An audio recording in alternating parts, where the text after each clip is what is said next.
Ce faci, Alesio? Ce faci? Ciao! Cum te cheamă? Alesio! Câți ani ai? Fac în februarie 5 ani. Unde locuiești?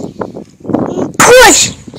Și eu îi respect. Nu e problema de război. Nu înțelegeți că nu e problema de război. 90. 65. Nu vorbesc capitane, nu mă înțeles că nu vorbesc aiurea. Nu e problemă de război. Nu vorbesc de război.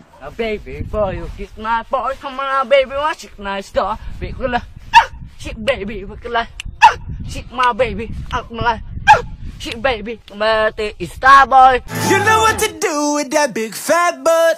She get big gula, big gula.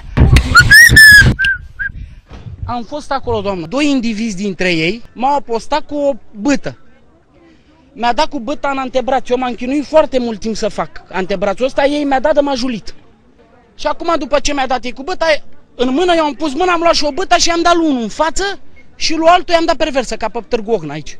De-am deschis asta. Din greșeală, eram puțin amețit și na, s-a întâmplat. Îți pare rău acum? Îmi pare rău. Da, păi...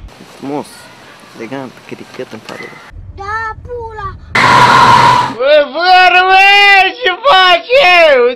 Uite, stația. Uite, ia, uite. A? Ce zici, ia? Uite lemnele cum stau, ia, bărbătoase așa. E, băruțu!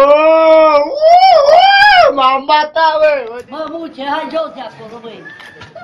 Minune din nădrajii tăi te călărești pe Sfânta Biserică, că chiar te-a luat dracu și te-aduce. Ai grijă! El e omul baian. Mă lași în pace? Beau până cu gărul! Ce facem, Alexandru? Ce să uite stăm, uite așa, iau! Dă-mă așa, iau! Să-mi vă ia Masterchef în pulă și morții voștri și care vă căcat, eu sunt Vasile Versaș de la Brăila, vă iau în pulă, băga mea și pula în carbac. Și el nu-i la de la Scărlătescu din morții tăi, că te morții mă, te ștergi în video când mă pula rasa, și mă. ăla de la hate. Și care te-a căcat și ăla de la hate, băga mea și pula morții lui. Azo, frate, look how I get up in the morning. What the fuck, man? Three car of police in the front of my home. What the fuck, Romania? Scheiße, man, what is this? Scheiße, yeah. Look, three...